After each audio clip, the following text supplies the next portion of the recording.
아무것도 아닙니다. 주님의 사랑이 없으면 나는 아무것도 모릅니다. 주님의 지혜가 없으면 나는 아무것도 못합니다.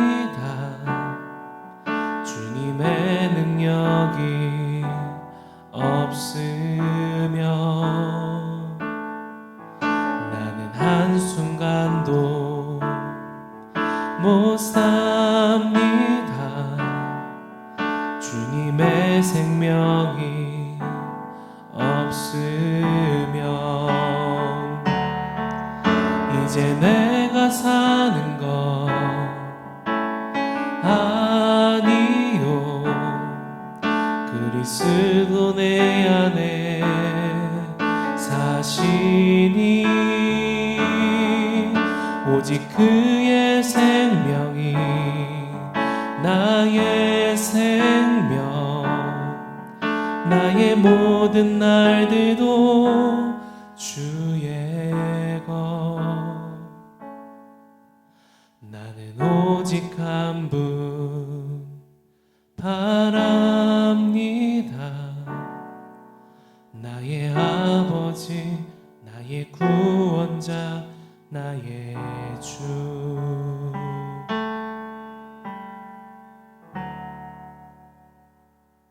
샬롬. 오늘 함께 보실 말씀은 디모데전서 5장 22절에서 23절 말씀입니다. 내 자신을 지켜 정결하게 하라. 이제부터는 물만 마시지 말고 내 위장과 자주 나는 병을 위하여는 포도주를 조금씩 쓰라. 아멘. 제가 옛날에 들었던 한 이야기가 있는데요. 금주를 하시고자 이 마음을 먹으신 한 집사님이 계셨다라고 합니다. 그 집사님이 알코올 중독자셨어요. 근데 하나님을 깊게 만나면서 내가 이제는 술을 끊어내야겠다 이 다짐을 하고 열심히 금주를 하셨다 합니다. 자, 그런데 교회 안에서 이 집사님이 금주하는 것을 보신 한 장로님이 이렇게 말씀을 하셨다고 합니다. 아, 집사님, 그거 먹어도 돼요. 하나님이 만드신 건 다 선한 거지. 어떻게 사람이 술을 안 먹고 사나? 요즘 세상에 사업하면서 취하지 않으면 되는 거지. 너무 그렇게 극단적으로 하면 그 광신도야, 광신도. 네.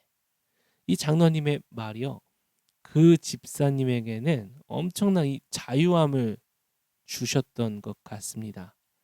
근데 자유함만 받은 게 아니라요, 그로 인해서 다시 알코올 중독을 이전보다 더 심하게 얻게 되셨다라는 이야기를 들었습니다. 들으면서 참 여러 가지 복합적인 생각이 들게 됐는데요. 오늘 디모데전서 5장 23절 말씀도요, 이러한 술 문제와 관련해서 많은 사람들이 술을 자유롭게 취하지만 않으면 마음껏 먹어도 된다라는 근거 구절로 사용을 합니다. 바울도 디모데에게 정결함을 얘기하면서 술 마시라고 하지 않았느냐라는 것이죠. 디모데전서에서는 이 문맥 안에서 거룩함과 공동체에 대한 주제들이 계속해서 등장했었습니다. 마찬가지로 이 술 문제도요, 거룩함과 공동체라는 이 문맥 안에서 우리가 해석할 때 정확하게 하나님의 말씀이 말하고 있는 바를 우리가 알 수 있습니다. 자, 그럼 먼저 본론으로 들어가서 포도주에 대한 배경부터 우리가 좀 바로잡아야 될 것 같습니다. 바울은 디모데에게 포도주를 마음대로 원하는 대로 기분 좋을 때까지 마음껏 마셔라 라고 하지 않았습니다. 다만 디모데가 가지고 있는 이 만성적인 위장 질병 때문에 포도주를 약으로 조금씩 쓰라 라고 말했죠. 당시에는 이 물이 정수가 되지 않아서 물 때문에 사람들이 위장병을 많이 앓았다고 합니다. 디모데는 그 중에서도 특별히 더했던 것 같습니다. 그러다 보니 이 물을 대체할 수 있는 것이 바로 포도주였습니다. 또한 위장 질환을 치료하기 위해서 실제로 의학적인 치료 방법으로 포도주가 사용됐다는 고대의 문서들도 많이 있습니다. 그리고 실제 이 당시의 포도주는요, 오늘날의 이 와인과는 알코올 농도도 많이 달랐다고 합니다. 오늘날 알코올 농도를 제가 좀 찾아보니까 12도에서 15도 그 정도 한다고 하더라고요, 일반적으로. 근데 유대인들이 마시던 포도주는요, 이 물과 섞어서 먹었던 것으로 그 농도가 알코올이 한 2도 정도 됐을 것이라 추정을 합니다. 2도면은 뭐 맥주보다도 낮은 알코올 수준인 것이죠. 뭐 알코올의 뭐 농도가 얼마나 되냐 이걸 떠나서 우리가 알아야 되는 것은 포도주가 오늘날과는 완전히 다른 기호식품으로서의 그 의미가 아니라 의학적인 약으로 또 물을 대체하는 그런 음료로 사용이 됐다는 것을 우리는 먼저 머릿속에 집어넣어야 합니다. 그리고 디모데의 상황도 같이 생각해야 되는데요.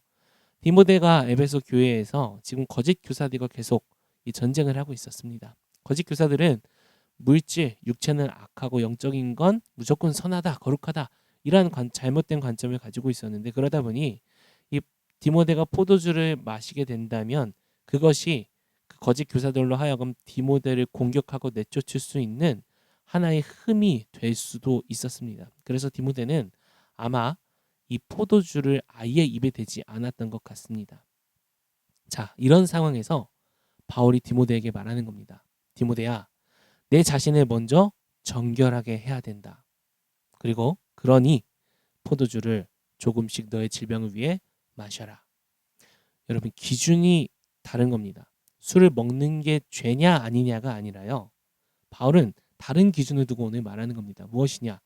디모데가 하나님께서 핏값 주고 사신 이 교회를 섬기고 목양하는 데 있어서 그가 가진 이 질병이 그를 괴롭혀 이 사명을 감당할 수 없는 지경에까지 이르기 전에 하나님께서 주신 모든 선한 것 중에 이 포도주를 약으로서 일부 쓰라.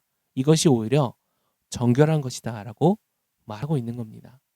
정결의 기준은요, 우리에게 있지 않습니다. 하나님께 있습니다. 하나님의 영광을 위하여 바울은 먹든지 마시든지 하나님의 영광을 위하여 하라라고 말합니다. 술이 뭐 죄가 아니에요. 마귀가 만든 물질이 술이 아닙니다.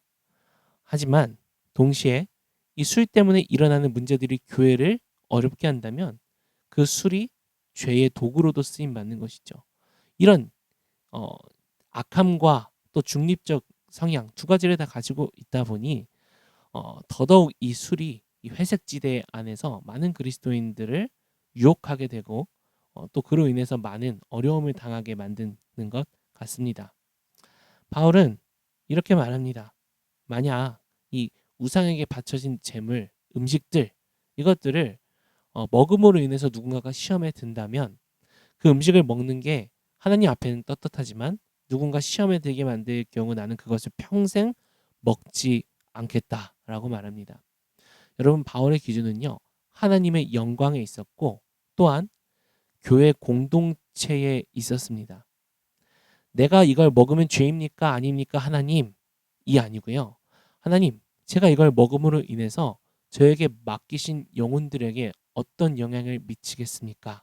바울은 이것을 기준으로 삼았다는 겁니다. 즉 거룩함은요, 항상 공동체성 안에서 규정지어진다는 겁니다. 이런 것과 같죠.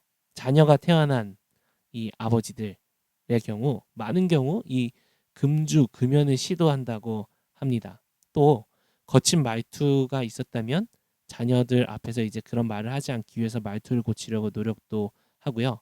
나쁜 습관이 있었다면 그 습관들도 고치려고 노력을 합니다. 왜냐하면 나로 인해서 내 자녀가 내가 가지고 있는 안 좋은 것들에 영향을 미칠까 염려되고 두렵기 때문이죠.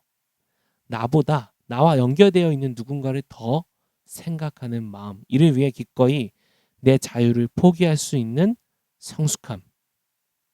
진짜 거룩함은 나 홀로 율법을 지키는 것을 넘어서요, 공동체와 그 공동체 안에 속한 영혼들을 위해 기꺼이 내 자유와 고집을 내려놓는 것이 오늘 이 디모데전서에 나오는 거룩함입니다.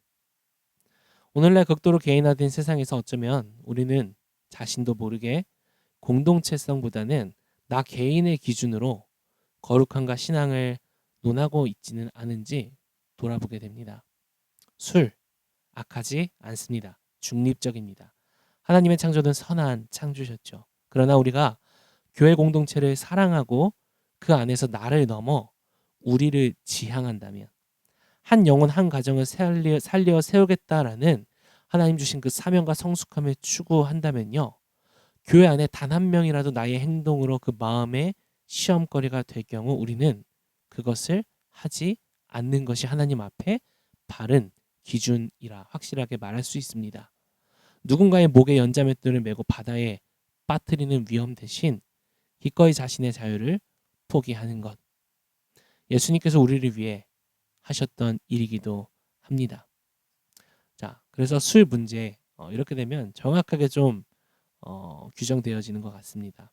예, 술 뭐 마신다고 해서 우리가 손가락질할 수 없죠. 그러나 우리가 하나님 앞에 쓰임 받기를 원하고 교회를 사랑한다면 기꺼이 우리의 자유를 포기할 수 있는 그 아름답고 멋진 선택을 할 수 있으리라 믿습니다. 그래서 오늘의 원포인트는요, 거룩한 포기입니다. 여러분, 하나님을 위해 무엇을 얼마나 포기하며 살아가고 계신가요? 혹시 주일날 예배드리는 시간이 내가 하나님께 드리는 포기라고 혹시 생각하시지는 않나요? 그거는 마땅히 당연히 주님께 드려야 하는 것입니다.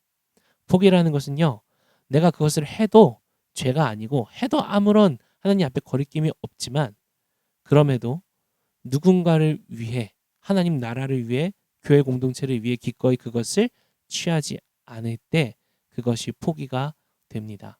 제자는요, 반드시 이 포기가 삶 속에 있는 이들입니다.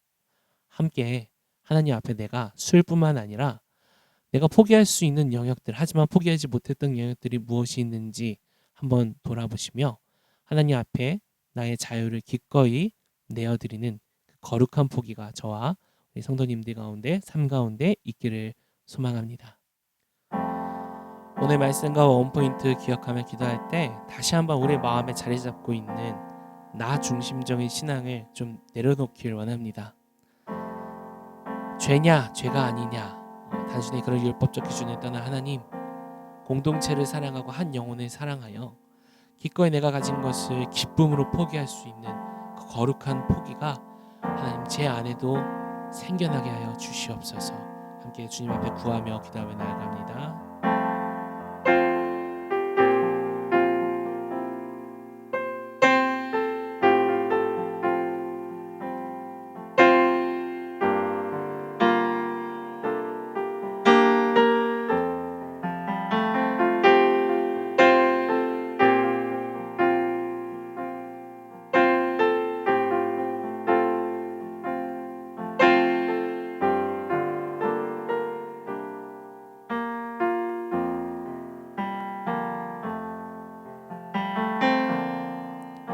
하나님, 주님 닮아가길 원합니다.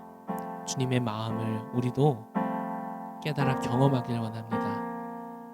한 영혼을 천하보다 귀하게 여기셨던 그 주님의 희생과 포기 앞에 하나님, 조그만 것 하나 다른 사람을 위해 포기하지 못했던 우리의 이 완악함을 용서해 주십시오. 긍휼히 여겨 주십시오. 그리고 하나님, 우리도 주님처럼 기꺼이 우리가 누릴 수 있는 자유를 기쁨으로 포기할 수 있는 하나님 그 거룩한 포기가 우리 안에 하나님 세워지게 하여 주시옵소서. 주님 가신 그 거룩한 길 하나님 따라가겠습니다. 우리와 함께 하시는 주님께 감사를 드리며 예수 그리스도의 이름으로 기도합니다.